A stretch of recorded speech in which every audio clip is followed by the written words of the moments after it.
Bueno, vamos a comenzar, vamos a hacer una oración para luego dejar a nuestra hermana Elena, que es la que nos va a compartir hoy día la enseñanza. Amén. Bendiciones, Dam- hermana. Damos la bienvenida a nuestra hermana Minta, a Mauricio, a nuestro hermano José. Buenas tardes. Dios bendiga, amén, a cada uno de ustedes, Dios les bendiga grandemente. Y vamos a hacer una oración y le voy a pedir justamente a Evelyn que nos haga una oración y le paso a tiro a mi hermana Elenita para que nos comparta. Evelyn. Señor, te damos gracias por este tiempo que tú nos das de poder aprender y de poder disponer nuestro corazón a escuchar de tu palabra, porque sin duda cada una de las enseñanzas es algo que tú tienes preparado para nuestras vidas. Abre Amén. nuestros entendimientos, nuestros oídos, para que podamos aprender lo que tú hoy tienes preparado Amén. para cada uno de nosotros. Tú Sí, conoces Señor. cada una de nuestras necesidades y tú siempre nos hablas con amor a cada uno de nuestras vidas. Sí, Te ruego, Señor. Señor, que tú nos ayudes a entender tu palabra, a mirar lo que tú tienes para cada uno de nosotros, aprender más de ella para poder, Señor, también enseñar a otros. Ayúdanos, ayuda a nuestra maestra en este momento, a nuestra hermana Elena, que tú puedas Amén. ayudarle a ella. Todo lo que ella Amén. se ha preparado para impartir esta clase, tu bendición también sea con ella. Gracias a través de Amén. Jesús. Amén. Amén. Amén. Amén. Dios le bendiga, hermana Elena. Les saludo a todos. El Señor, espero que estén todos bien. Y vamos a comenzar hablando de esta mujer, de quién no. ¿Quién conoce a Rahab? En realidad yo he escuchado hablar de ella, pero en realidad me interesa mucho este estudio porque nunca he escuchado un estudio de ella. Pero solo sé quién es, pero no más allá, nada más que eso, muy poco.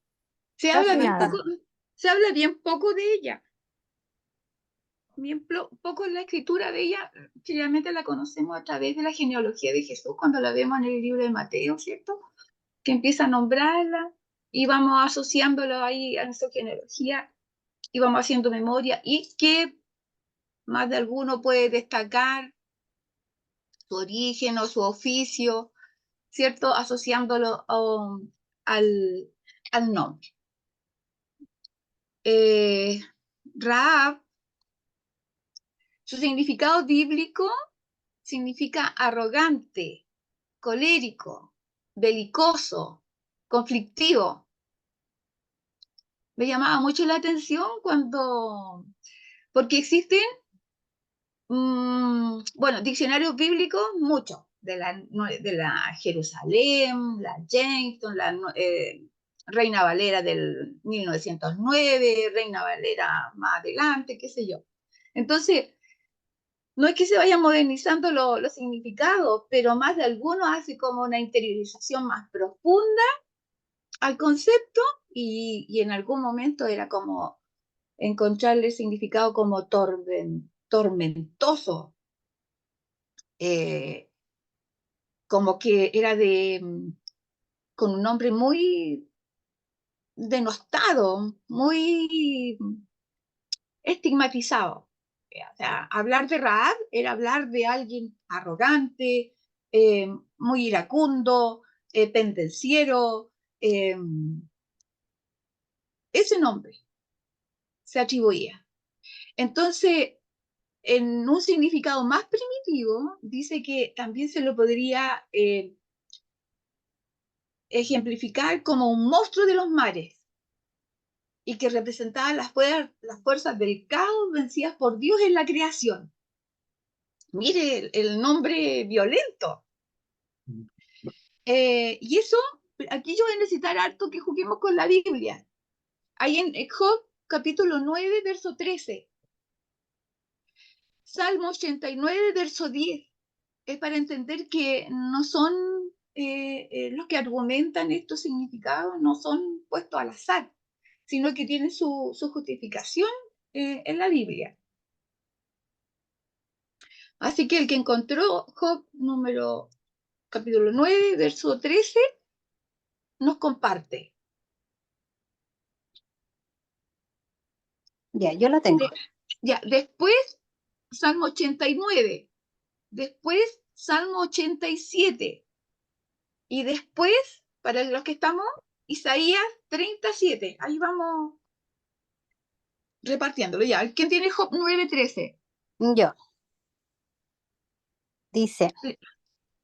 Dios no volverá tras su ira, y debajo de él se abaten los que ayudan a los soberbios.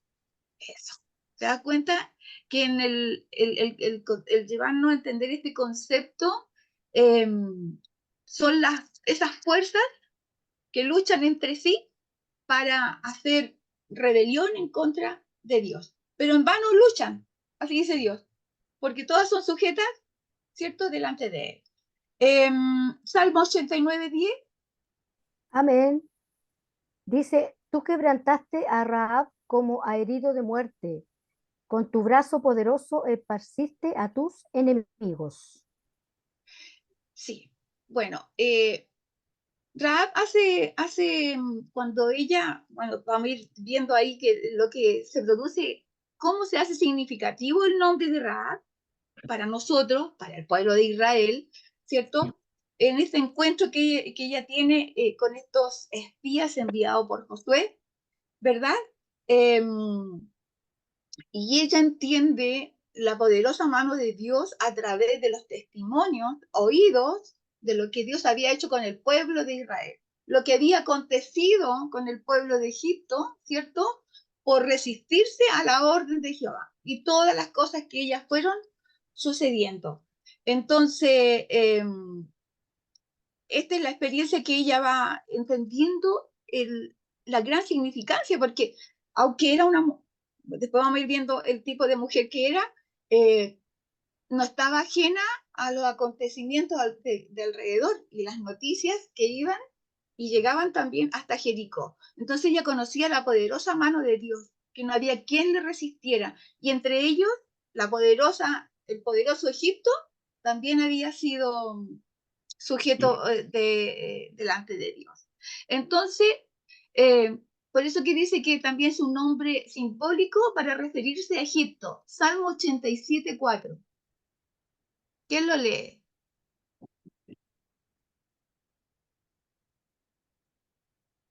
Amén. Amén, hermana. Yo me acordaré de Rab y de Babilonia entre los que me conocen. He aquí Filistea y Tiro, con Etiopía, nació allá. Bien. Y el Isaías 37, para que lo leamos al tiro. Amén, hermana Elena. Dice, ciertamente Egipto en vano e inútilmente dará ayuda. Por tanto, yo le di voces que su fortaleza sería estarse quietos. Sí, bueno, en el texto anterior, ¿cierto? La iniquidad de Egipto es comparada a la iniquidad de esas otras naciones, ¿ya? Y ninguna de ellas pudieron prevalecer. A lo mismo cuando se refiere en el libro de Isaías. Entonces, en el original incluye un nombre compuesto, y que es Rahab Hemchebet, que significa Rahab el destruido, ¿ya? Aunque pudiese ser un gran nombre que puede darte, porque en la antigüedad los nombres indicaban carácter, indicaban cultura, indicaban descendencia, indicaban heredad. Entonces esta arrogante, colérica, belicosa, conflictiva, era Rahab en sí, en su propia vida, con los tormentos de vida que ella vivía de su manera alocada, sin freno, de su manera arrogante, también tenía relación con su propia cultura, con ese desorden, con ese caos que había ahí. Hablemos de Jericó, ¿cierto? Porque era una ciudad donde preponderaba la perdición, la delincuencia, la inmoralidad. Entonces, cuando pensamos en Rahab y su nombre, nos va dando sentido mucho de lo que la asociación que hacemos con su nombre nos va dando sentido, que tiene mucho que ver con el contexto cultural del momento, la sociedad que imperaba en el momento, cuando Jericó era gobernada por un rey, ¿cierto? Y tenía autoridad, pero estaban desenfrenados en su manera de vivir. Pero Dios tenía un propósito mayor, y ese era también el haber sacado a su pueblo de Egipto, y en esta vagancia por el desierto, ¿verdad? Iban encaminados para esa tierra prometida.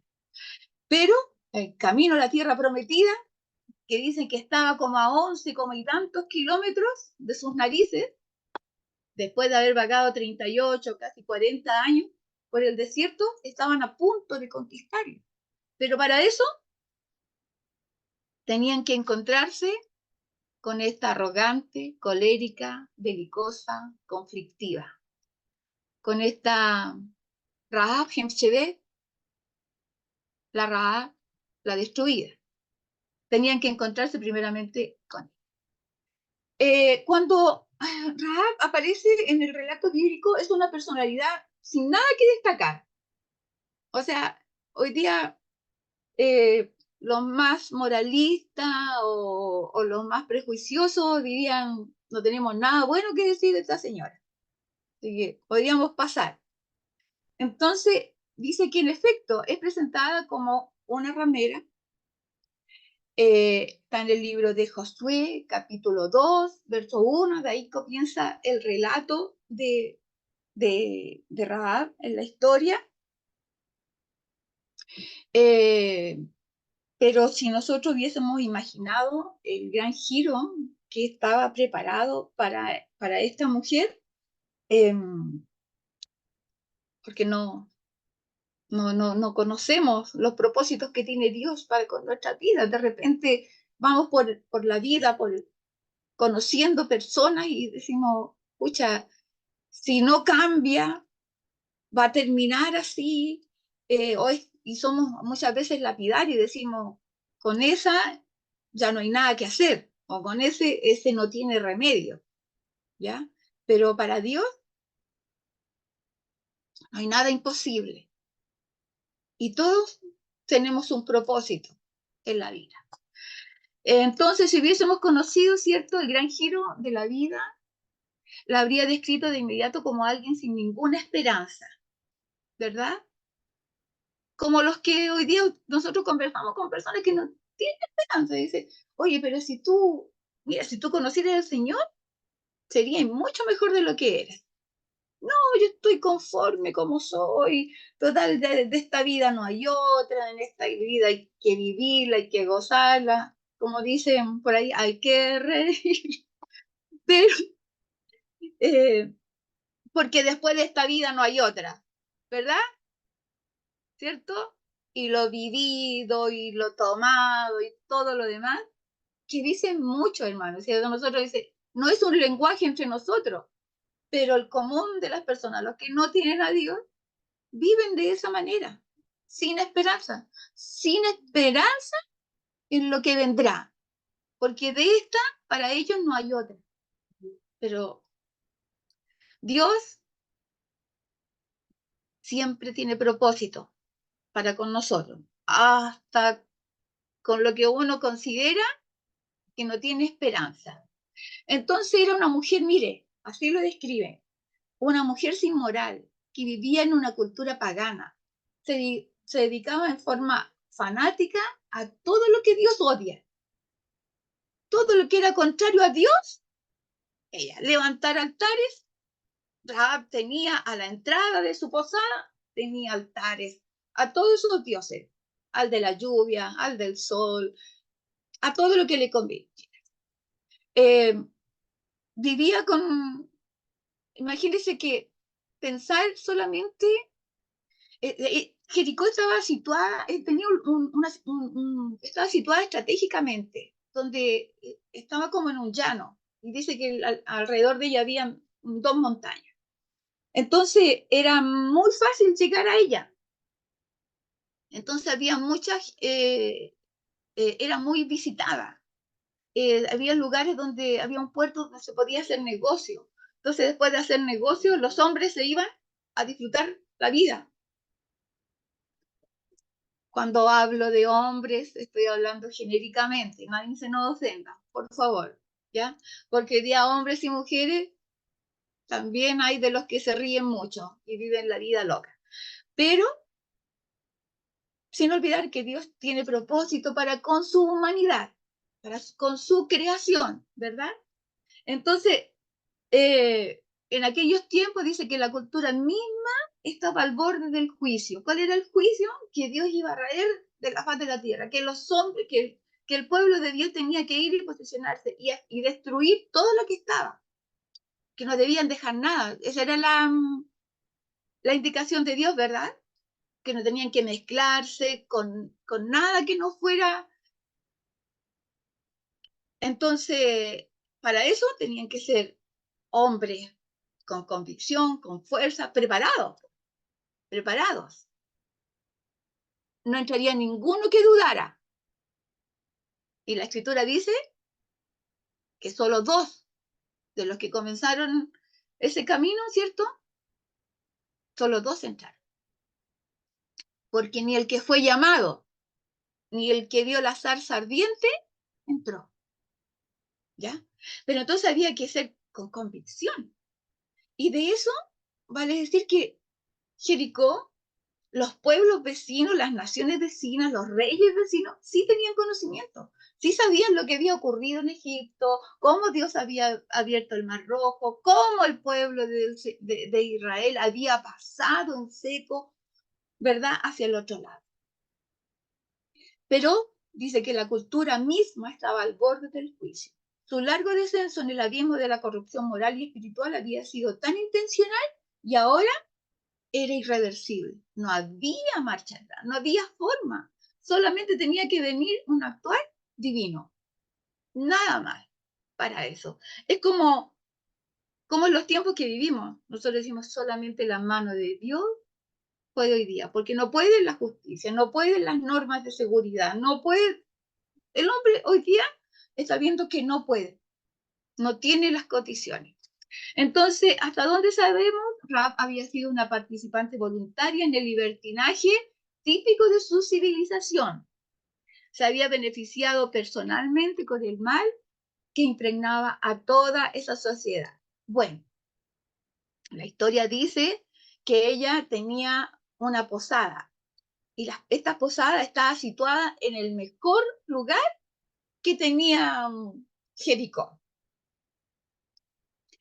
Ese lugar era, mire, los que dan algunos detalles de las construcciones de los muros de Jericó, dicen que la anchura de esos muros daba para instalar posadas, casas en las alturas, y también había caminos entre esos muros. O sea, ¿se imagina la construcción? ¿Cómo habrán sido estos muros de ancho? Imaginemos que pasaba a lo menos un camello o 2 caballos tirando un carruaje.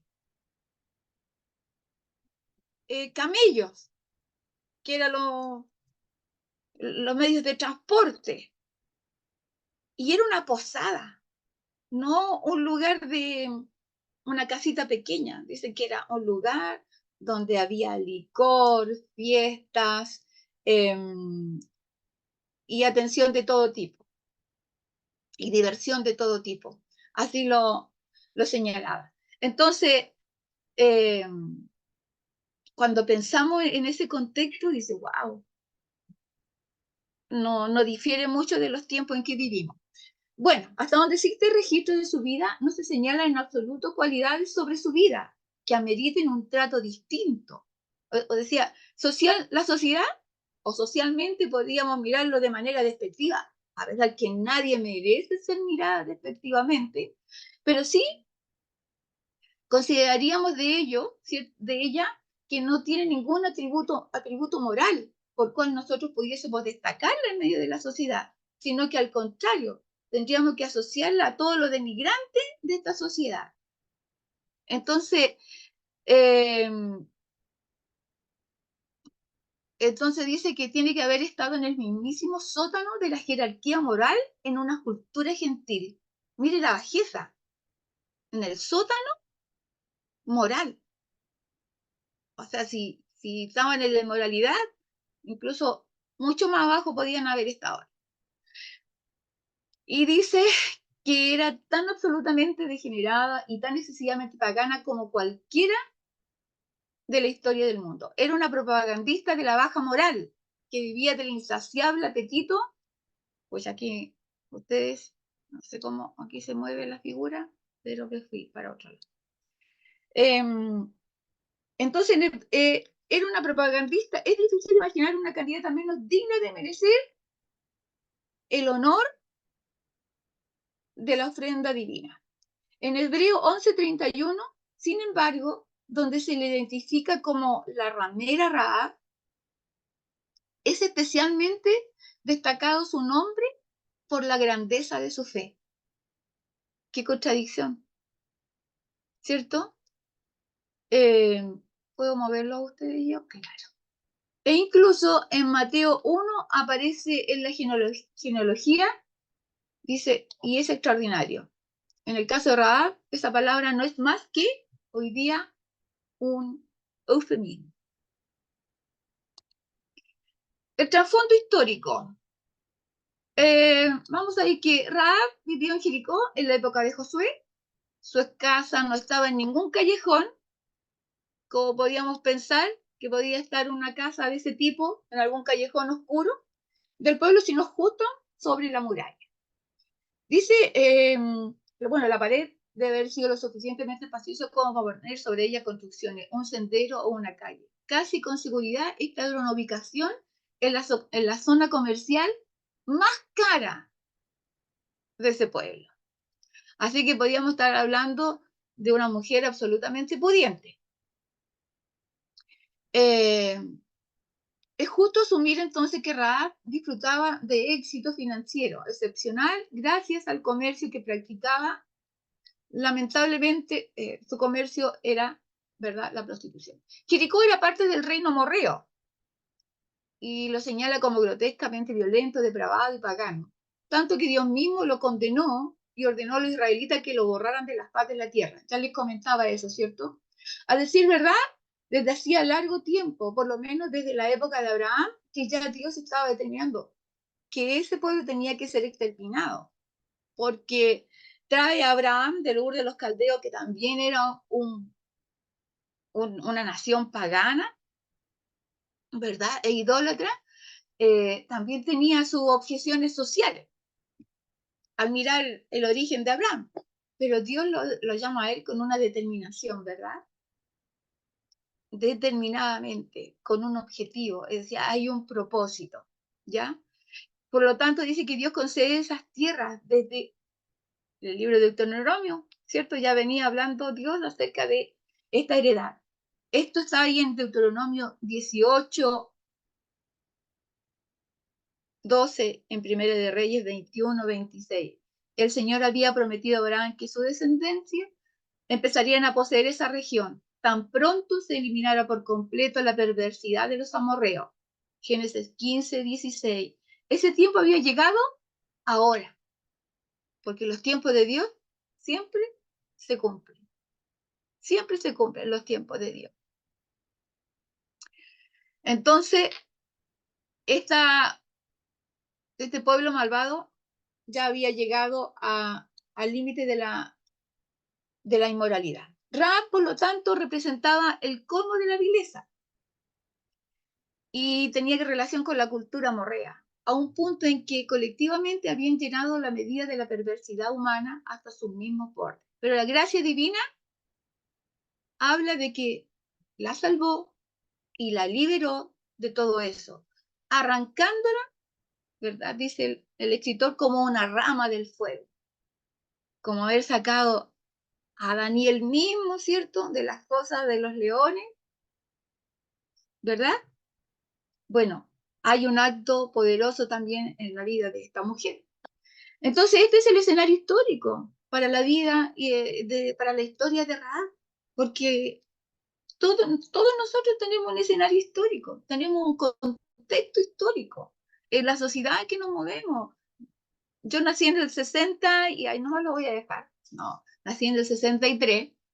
Entonces, claro, a diferencia de los que nacieron ahí cercanos ya a los 80, hay una brecha suficiente, ¿cierto?, de diferencia entre mi sociedad en la cual yo nací, a la que pudo haber nacido Evelyn, ¿verdad?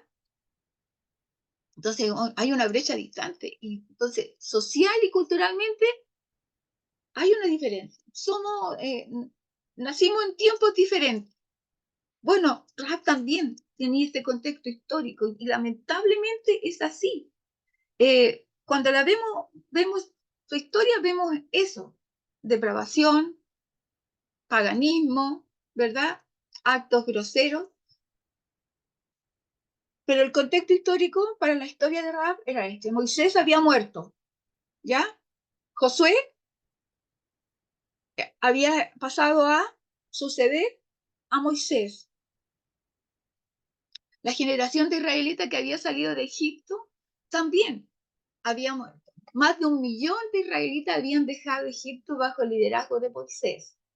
Debido a la terquedad y a su persistente incredulidad, nadie de más de 20 años entraría a la tierra prometida en Cades Barnea. Una generación entera fue condenada a morir en el desierto sin siquiera vislumbrar la tierra prometida. Este es el contexto histórico de Rahab. Hubo, sin embargo, 2 excepciones: Josué y Caleb. Ambos habían explorado juntos la tierra prometida. Los primeros que salieron, ¿verdad?, cuando Moisés envía estos 12 espías, ¿verdad? Josué y Caleb son los que vuelven llenos de esperanza. Súper, súper positivo. Pero hubieron otros que venían solamente de ver los gajos de uva, volvieron atemorizados. Si la uva era así, ¿cómo van a ser los hombres en aquel lugar? Pensaron ellos. Así que mejor, Moisés, vámonos por otro camino, porque vaya, no, capaz que ellos nos coman, ellos a nosotros como langosta. Pero llegaron 2, me dice, oye, ¿cómo? De 12, 10 llegan con un informe negativo y 2 con un informe tremendamente positivo y con muy expectante, con mucha expectativa de lo que podía pasar en aquel lugar. Bueno, todo eso trajo conflicto. ¿Ah? ¿Qué hago?, dijo Moisés. ¿A quién le creo? Bueno, todas esas dudas trajeron como consecuencia, ¿cierto?, que muchos quedaron en el camino e incluso el líder no pudo entrar a la tierra prometida. Entonces, esto era la excepción. Josué y Caleb, ambos habían explorado juntos la tierra prometida. Ratificaron lo que Dios había dicho sobre esa tierra, pero cuando los otros 10, ya les decía, regresaron con un informe negativo, desalentados y advirtiendo sobre los peligros que tenía por delante el pueblo de Israel, Moisés se negó a entrar. Escucharon la incredulidad de los pesimistas, más que las promesas de Jehová. Como decía el pastor el domingo, a Moisés le faltó orar y guardar silencio para poder oír la voz de Dios y no la bulla que comenzaron a provocar los otros. Es como nosotros, muchas veces. Es como el pueblo de Dios, a la iglesia del Señor, muchas veces. Nos turban las bullas y dejamos de ver el propósito que tiene Dios para su iglesia. Entonces ya habían pasado 38 años desde esa rebelión en Cades Barnea. El libro de Josué comienza con los israelitas situados otra vez ahí mismo, en el umbral de Canaán. Ahora dice cerca de Sitim. Josué había sido nombrado como jefe de la nación en lugar de Moisés. El Señor le refuerza el valor y renueva las promesas para que el pueblo pudiera entrar a la tierra prometida. Sabiamente, tal cual Moisés lo había hecho antes, Josué envía espías para recoger información militar y estratégica sobre lo que había más allá del Jordán. Esta vez, sin embargo, Josué envió solamente a 2 hombres, diciéndole: andad, reconocer la tierra y a Jericó. Eso está en el libro de Josué, ahí en el capítulo 2, versículo 1. La escritura dice simplemente: y ellos fueron y entraron en casa de una ramera que se llamaba Rahab, y posaron allí. Josué 2, 1. Aquí comenzamos a conocer el trasfondo de la historia de esta mujer. Entraron en casa de una ramera. Así Rahab es la primera persona que la escritura nos presenta en la tierra prometida.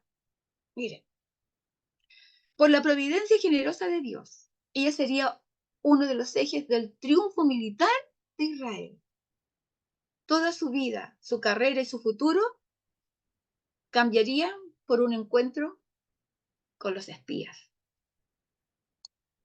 El encuentro con los hombres de Dios nos cambia la vida mucho, a mucho. Encontrarnos con esos hombres de Dios ha cambiado nuestra vida. Y la escritura nos da muchos ejemplos de esos hombres de Dios que han cambiado la vida de muchos, de muchos. Así que un acto inesperado de generosidad. Así se da el encabezado de esta parte del relato de la biografía de Rahab. Josué, capítulo 2, del 1 al 7.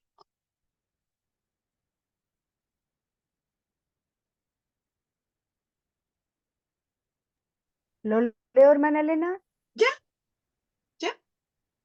Josué, hijo de Nun, envió desde Sittim 2 espías secretamente, diciéndoles: andad, reconoced la tierra y a Jericó. Y ellos fueron, y entraron en casa de una ramera que se llamaba Rahab, y posaron allí.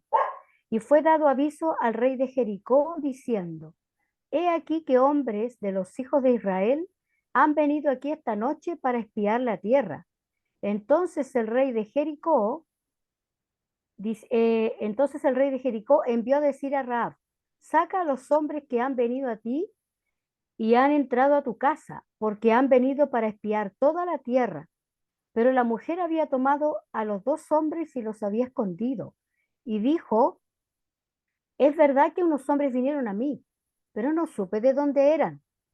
Y cuando se iba a cerrar la puerta, siendo ya oscuro, esos hombres se salieron y no sé dónde se han ido. Seguidlos a prisa y los alcanzaréis. Mas ella los había hecho subir al terrado y los había escondido entre los manojos de lino que tenía puestos en el terrado. Y los hombres fueron tras ellos por el camino del Jordán hasta los vados, y la puerta fue cerrada después que salieron los perseguidores. Amén. Amén. Ese es el encuentro que tiene esta mujer con estos 2 espías. Claro que estos hombres llegan en otro contexto, a ese lugar, ¿verdad? Ellos no van, dice, aquí nos vamos a situar, pero ellos fueron a ese lugar estratégico. Dios no guía. Entonces esto es una increíble confluencia de fuerzas para bien. Por una parte, una mujer pagana, solitaria, cuya vida hasta ahora no tenía nada de heroico. Y por otra, una nación entera de refugiados itinerantes que habían vivido 40 años bajo la amonestación de Dios debido a su desobediencia, a la desobediencia de sus padres. Pero la colaboración de Rahab con los espías fue el comienzo de la caída de Jericó. La derrota de Jericó fue la primera conquista dramática en una de las más grandes historias de campañas militares. Porque hoy día nosotros vemos muy sencillo leer esta historia, pero ahí había un plan estratégico que ya lo quisiera Putin o el otro señor ¿verdad? Había un plan estratégico. Josué dice que deliberadamente mantuvo en secreto el trabajo de los espías, porque al parecer no quería ni contárselo al resto del pueblo, porque no quería que le pasara lo mismo que a Moisés, que volvieran y pusieran oído a las voces y quisieran hacer abortar esta misión. Los exploradores tenían que reportarse a Josué, no a toda la nación. Josué no quería su opinión para que el pueblo discutiera si cruzaban el Jordán o retrocedían por miedo. No cometería nuevamente ese error. En una opinión general, Israel había llegado ya a un camino sin salida, y esto le había costado casi 40 años. Josué estaba asumiendo la función de un comandante decidido. Evaluaría el informe de los espías personalmente y decidiría con la ayuda del Señor, no con un voto del pueblo, porque a veces vuelvo a la prédica del domingo. Queremos que nos venga la confirmación de parte del pueblo, pero no estamos esperando la confirmación de quien habla y sabe todas las cosas. Entonces, tenemos que seguir aprendiendo. Dios nos va a seguir hablando. Estamos en el 2023 y Dios nos sigue hablando de que debemos a quién oír, oírle a Él. Entonces Josué estaba asumiendo la función de un comandante decidido, con la ayuda del Señor, no con un voto del pueblo, la forma en que sus ejércitos procederían.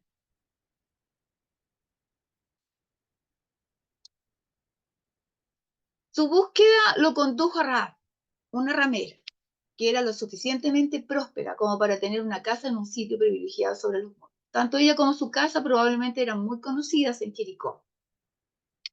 Tiene que haber sido muy conocida, lo más probable.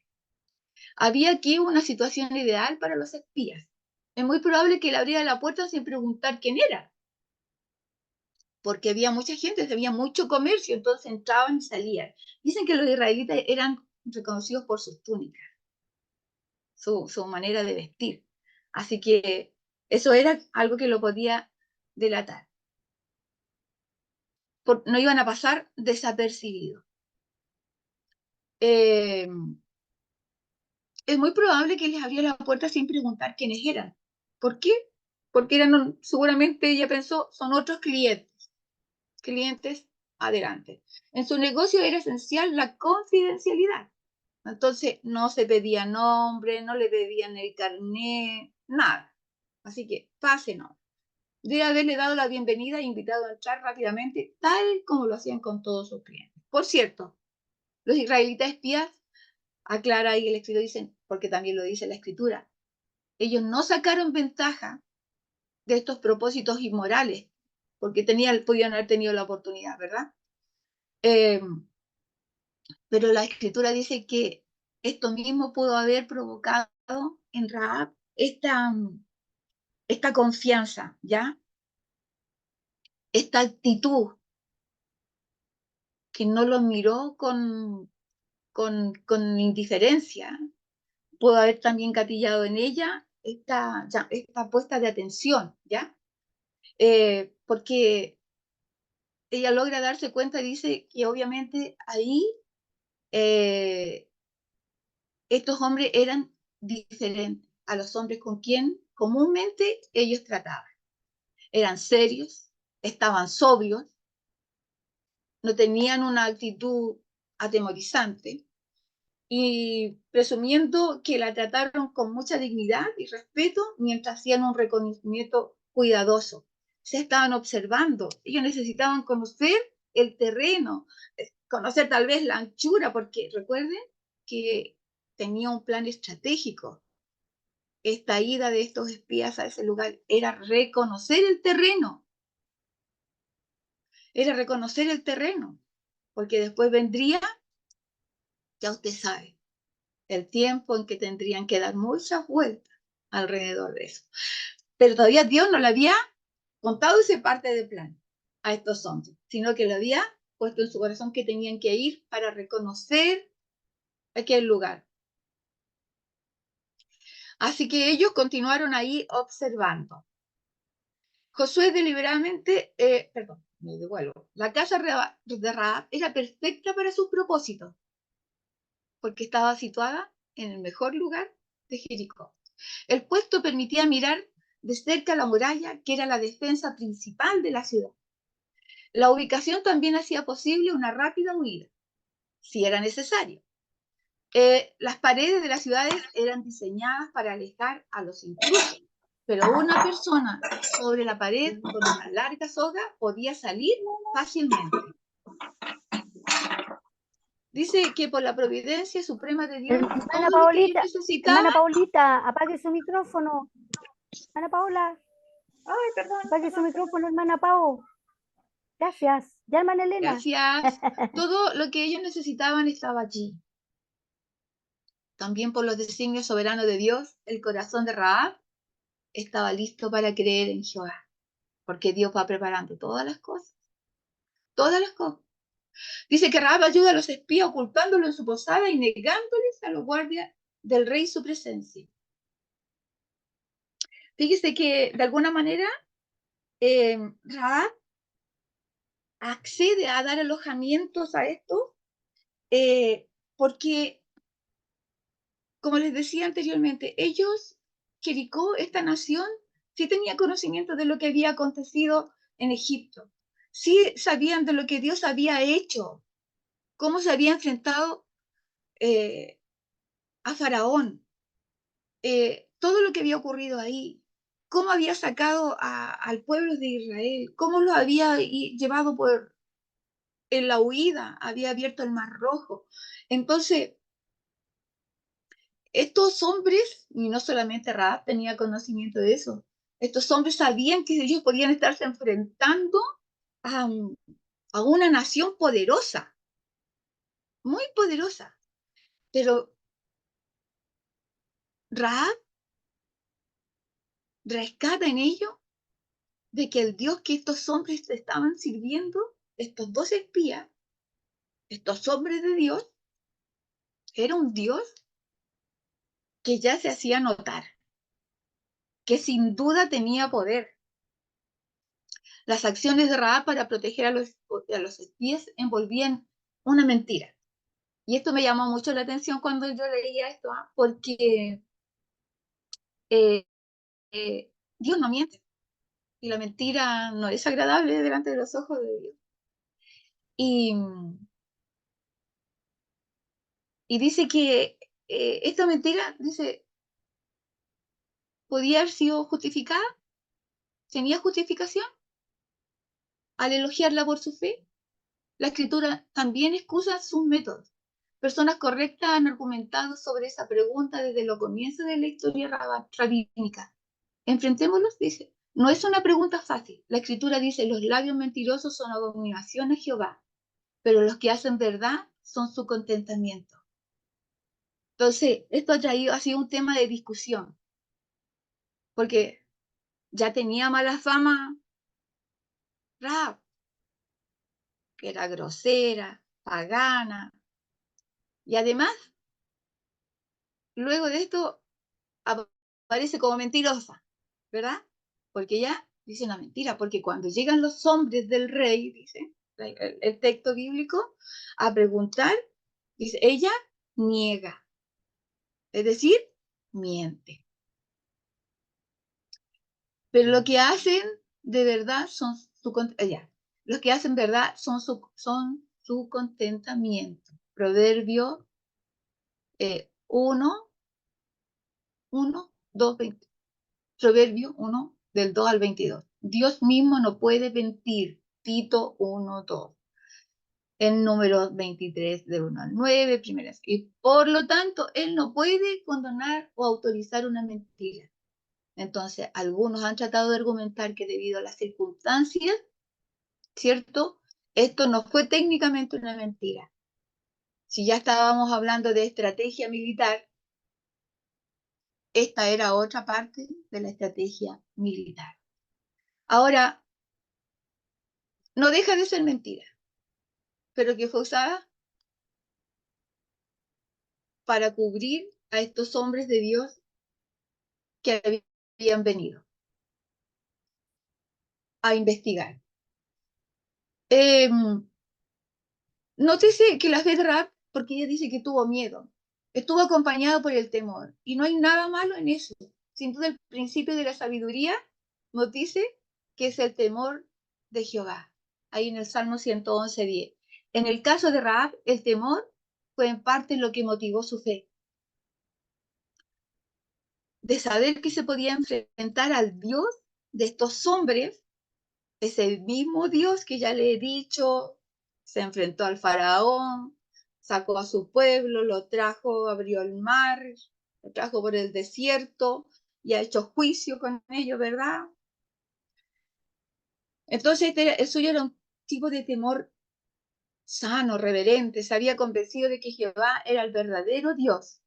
El salmista escribió: del poder de tus hechos estupendos hablarán los hombres, y yo publicaré tu grandeza. Salmo 145, 6. ¿De qué estaba hablando Rahab? Del poder de tus hechos estupendos, gloriosos, maravillosos, son lo que hablan los hombres. Y yo publicaré tu grandeza. Esa es precisamente la clase de testimonio que trajo Rahab a la fe. Rahab es un ejemplo hermoso del poder transformador de la fe, aunque tenía mínimas ventajas espirituales, de espiritualidad, de santidad espiritual, ¿cierto? Estaba muy lejos de ella. Ya sabemos por qué, su contexto, su entorno, lo sociocultural, todo le jugaba en contra, y ella era parte de todo eso. Entonces, tenía mínimas ventajas espirituales y poco conocimiento de la verdad. Su corazón estaba entregado a Jehová. Arriesgó su vida. Dejó de comportarse de una manera que no honraba a Dios y se alejó de todos los que no fueran miembros de su familia, más cercana a los que trajo la comunidad del pueblo de Dios junto con ella. De ese día en adelante, dice, vivió una clase de vida totalmente diferente, como un verdadero héroe de la fe. En Hebreo capítulo 11. Tiene un lugar de honor al lado de algunos nombres notables en esa gran nube de testigos, que atestigua y da fe del poder salvador de la fe. Bueno, la historia dice de que ella oculta a estos varones, porque se venía la poderosa mano de Dios. Ya estratégicamente ellos sabían que podían abordar este lugar. Iban a atacar Jericó, y cuando ellos atacaron tenían orden de raer todo, de no dejar nada en pie. Esa era la orden de Dios, ¿ya? Y eso se avecinaba. Entonces, cuando eso acontece, estos dos hombres hacen especial hincapié y piden que por favor, que cuando entren en esta casa, ellos preserven la vida de Rahab, su familia, sus posesiones, sus bienes. Que no actúen y no destruyan a Rahab. Es difícil entender cómo un cambio en la vida de los hombres puede traer también una proyección futura, un cambio generacional. La vida de Rahab cambia. Después de esta descripción, cambia, ¿ya? Después de la descripción de la caída de Jericó en el libro de Josué, en el capítulo 6, a Rahab no se la vuelve a mencionar por nombre en el Antiguo Testamento. Por supuesto, cuando Josué notó que Rahab todavía vivía en Israel, probablemente habían pasado muchos años de la destrucción de Jericó.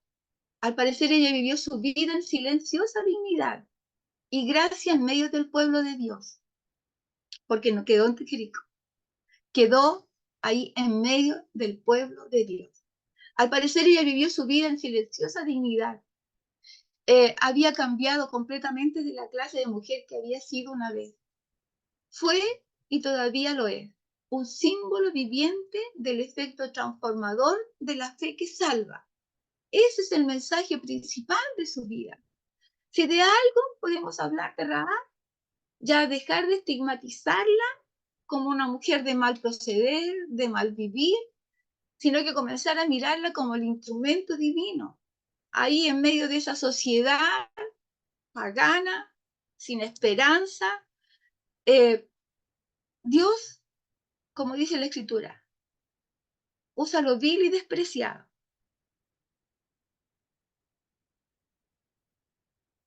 Para que podamos nosotros también poder entender que nosotros también teníamos una vida que a lo mejor para muchos, ¿verdad?, no prestaba ninguna relevancia, indiferente. A lo mejor con más carga espiritual que la misma Rahab sobre nuestras vidas. Pero un acto de fe es transformador. Un acto de fe puede cambiar mi vida y la vida de mis generaciones. Solamente un acto de fe. Solamente si pudiésemos creer. Por eso que más bienaventurados, ¿cierto?, somos sin haber visto y hemos creído, porque solamente hemos actuado por fe. De hecho, dice, cuando nos volvemos a encontrar con Rahab en las páginas de la Escritura, es en el Nuevo Testamento. Su nombre es mencionado allí 3 veces. 2 pasajes la honran por su fe extraordinaria en el libro de Hebreos. Y podemos verlo ahí en el libro de Hebreos, capítulo 11, verso 31. Y Santiago 2:25. Por favor, ¿me ayudan?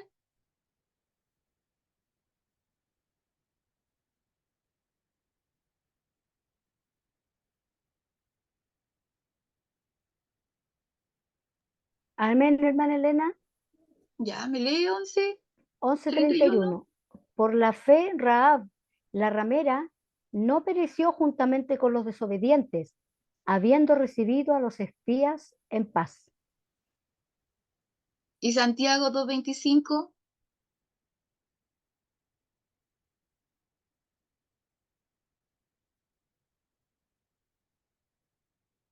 Yo lo tengo. Ok. Asimismo también Rahab la ramera no fue justificada por obras, cuando recibió los mensajeros y los envió por otro camino. Amén. Efectivamente, dice Santiago en particular, cita su caso para mostrar que la fe produce acción. La fe tiene que movernos. La fe sin obra, muerta. Entonces, la fe debe provocarnos a tener actos, cambiar. Si vamos derecho, a lo mejor el Señor nos está diciendo que la fe nos está moviendo. Si he de moverme, que me mueva. Si no, que me quede quieta. Pero entender que la fe tiene una acción. No es simplemente esperar, sino que también debemos accionar. Y de eso también la Escritura tenemos muchos ejemplos. ¿Ya? Damos gracias al Señor ahí. Efectivamente, la fe de Rahab no permaneció letargada. Recuerde, fue solamente después que ella escondió a los espías que le expresó su creencia de que Jehová era el único Dios verdadero. Su fe se vio en el fruto de sus obras, antes de que tuviera siquiera la oportunidad de expresarlo con sus labios. Santiago dice que la fe de ella fue genuina. Porque como el cuerpo sin espíritu está muerto, así también la fe sin obra está muerta. Santiago 2:26. La fe de Rahab podía estar de cualquier modo, pero menos muerta. La fe la hizo actuar. La fe, aunque tuvo miedo, porque el rey podía haberla mandado matar si la hubiese descubierto, ella y toda su familia. Tuvo miedo. Sin embargo, dice, lo más asombroso en el caso de Rahab es que aparece en el primer párrafo de la primera página del primer evangelio del Nuevo Testamento. Mateo comienza el relato de la vida de Cristo con una larga genealogía, trazando una línea del linaje completo de Jesús desde la época de Abraham. El objetivo de Mateo es demostrar por el linaje de Jesús que él calificaba para ser la simiente prometida de Abraham. y que era también el legítimo heredero al trono de David. Allí, en la lista de los antepasados de Jesús, encontramos inesperadamente el nombre de Rahab. Salmón engendró de Rahab a Boz. Boz engendró de Ruth a Obed, y Obed a Isaí. Isaí a David.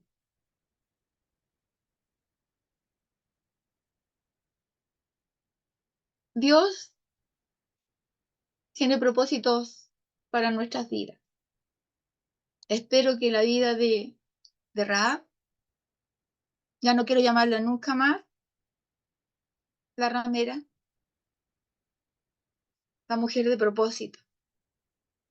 Dios, que conoce todas las cosas, sin duda, no dudo, que ya conocía el nombre de Rahab, ya sabía de ella. Así que pueden abrir sus micrófonos y comentar.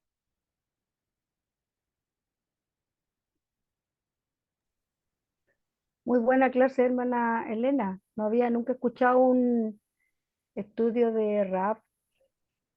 Muy interesante, muy bueno, y a la vez es una figura, como dice usted, como simbólica de cómo Dios trata con el pecador, digamos. La misericordia del Señor, y justamente que la fe debe ser vista y la acción muestra la fe del creyente. Muy, muy bueno. Gracias. Tiene que ser vista, porque si no seguiríamos estigmatizando o no estigmatizarían a muchos de nosotros, ¿verdad? Y tiene que provocar el cambio necesario, porque eso también debemos saber que van a afectar a nuestra generación. ¿Alguien más? Yo también quería hacer un aporte.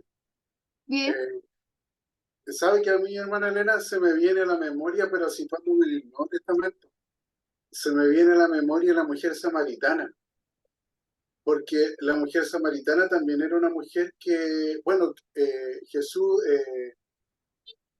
le puso así, ante sus ojos le puso su pecado, pero Jesús no la juzgó, sino que le transmitió el mensaje, e incluso en cierto sentido cuando la mujer samaritana le dijo bueno, que admitió que la situación con su marido y que el actual no era su marido, Jesús le dijo que eso es lo que quería Dios, adoradores en espíritu y en verdad, o sea, que fueran capaces de exponer sus fallas sin temor ante Dios, que se mostraran tal cual como eran, y en el caso de Rahab fue más o menos parecido, porque ella, bueno, no ocultó lo que ella era, sino que se puso a disposición que fue lo mismo que hizo también la mujer samaritana.